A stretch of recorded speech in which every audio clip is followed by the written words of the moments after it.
two massive plays at the end of regulation. Celtics looked like there was some serious trouble there. Turn things around. JB hits it, forces overtime. Celtics get it done in OT, 133-128. Tom Giles, Eddie House, Scal. What did you think, Eddie? I was never worried. Yeah, right. No, I mean, I was really worried. I think that, Indiana came out, they played extremely hard. And at the end, it was our stars. Jaylen Brown showed up, hit his shot in the three. Then Jason Tatum with the two and ones, the three-pointer, then the and one, and then the two free throws. So the stars showed up when they needed to the most, and that was when we needed them. Yeah, and I hope we respond in game two and treat this like a loss and moving forward with an edge and an energy to this team, because Indiana has proven twice, walking down 10-point leads in the first half and the second half, that they're not going to quit. So we got to make sure we're bringing a high level of energy moving forward in this series. This is not a team you want to mess around with. We were very fortunate to come away with a one-game lead. Yeah, you saw Indiana late there with the lead. Jaylen Brown making the defensive play. You also saw Drew Holiday making some defensive plays. What did you think about that side of the ball, energy-wise, late in the fourth and in overtime? I'll give you all the credit in the world. I thought we were great in overtime. Execution, spacing was better. We got to what we wanted. I like that. There were points when we started the third. I like that. I like the way we started the first. I like that. But along the way, we were in trouble in this game against a team we're far better than. So there are some areas that we need to clean up. But outside of that, the way we played, the clutch moments in this game, we haven't had a lot of those games in the playoffs so far.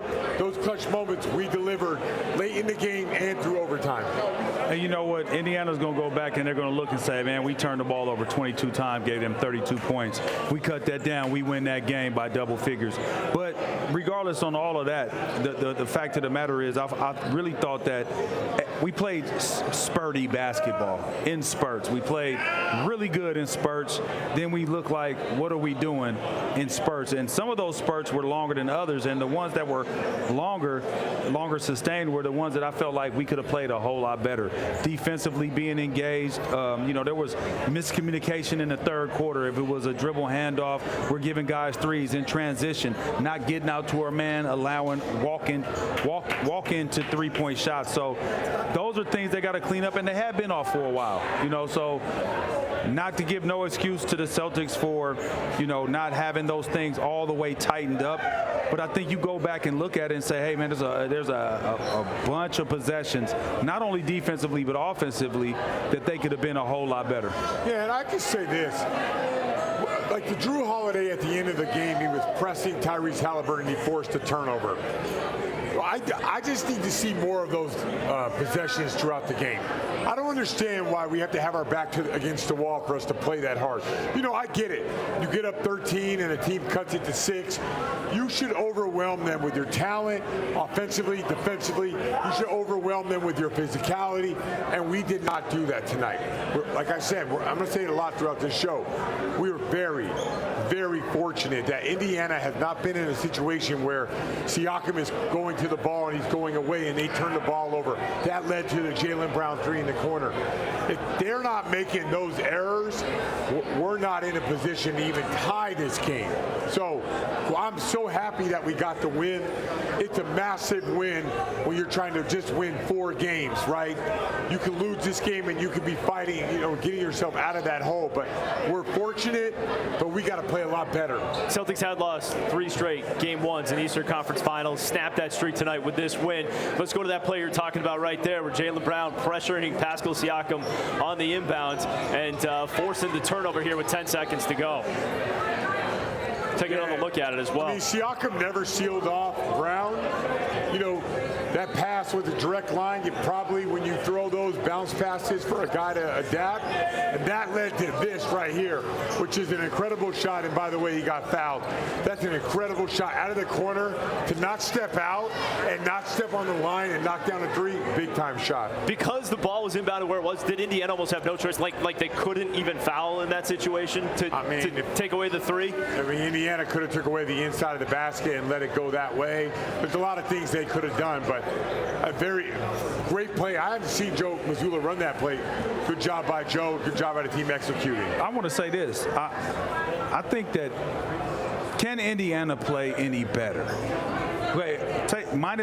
Take away the turnovers. Some of those turnovers were forced by our defense, right? Getting up into them and things like that. But Halliburton 25, Turner 23, Siakam 24, Nembhard 12, Toppin 15, 13 by what's the dude now? Oh, McConnell, your boy, McConnell.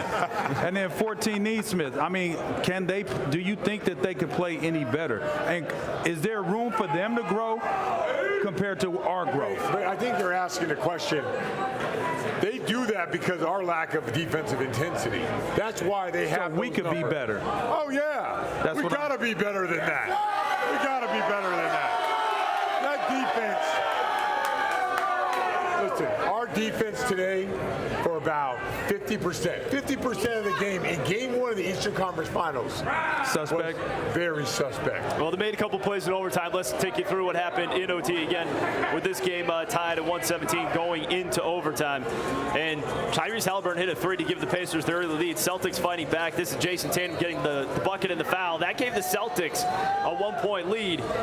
Then you got Drew Holiday turning over Tyrese Halliburton on the sideline. Huge play there, which led to the Celtics adding to their lead. Jason Tatum, who was big enough. I think he had 10 points in overtime. This is 3 of them right here. Celtics go up by 4, and then more defense. They got Jaylen Brown on Pascal Siakam. Eddie, you like this matchup for the Celtics? Yeah, I do, because and I like the way that we had guarded him late. We were forcing him not around the free throw line. He was catching it on the block. We were pushing him into a certain position to where I don't feel like he's comfortable in that position, and I feel like he can't really make as many plays from that position if you have him on the side, on the block down there in the mid-post area on the side, instead of catching it right at the top of the key. Because that was an adjustment that Rick Carlisle made. In the first half, they were trying to post him up, and we were fighting it and fighting him. And he had to work so hard to catch it and then try to get a shot. And then they just started running that pick and roll in the second half, the pick and roll where he was almost like pick and popping or pick and slipping and catching that ball at the free throw line with a smaller guy on him shooting over. He was doing work. Yeah, he was working. I would love to see the shot chart from that area, because Pascal Siakam in the second half was working. That was their adjustment. Yeah. So to me, I just think we got to be a lot better. We got to be more intense. We got to be more into the ball. If Jaylen Brown doesn't do that, if they don't get the turnover, if any of those things happen, we're eviscerating the defense right now. We're going to say, all right, it's fine. Just like me in the first half. I'm like, you know what? I'm not going to overreact to the first half, but I don't like the way that we defended that first half. I didn't like the way we got into our offense in the first half. Well, the same thing happened in the second half, but Jaylen Brown and Jason Tatum bail us out. 133-128, the final score in overtime. Celtics get the win. They go up 1-0 in this series. Let's send it down to the floor. Abby Chin standing by with Al Horford. Al, congratulations. First overtime game of the postseason. What did you learn about your team tonight? Resiliency. Even though it didn't look good for us there, we stayed poised. JB, man, huge shot for us. Send it to overtime, and after that, JoJo said, hey, we got another opportunity, and we took advantage of it. Jaylen came up huge. Jason, in that overtime, we've talked about so much is put on those two. What makes them great in these moments? Just stepped up, made big plays when we needed. Drew was unbelievable tonight as well. So, we're very, very happy with our group, the way that we handle this adversity. For you personally, were you able to find some advantages offensively? I felt like I had really good looks, and I have to continue to, stay locked in, and just happy overall that we were able to find a way to get this win, especially this first one here at home. Yeah, what kind of tone does it set to get a win like this in a 7-game series? Well, it sets a big tone. It's important. We got to protect home court, and I know we've talked about this, but we have to do it, and I'm glad we did it tonight. Al, finally, we see your mom here, Ian. Your wife was courtside all night. Tito was here. What is it like to share these moments with your family? It's great. This is what it's all about. We're enjoying this and taking it a game at a time. Congratulations. Thank you.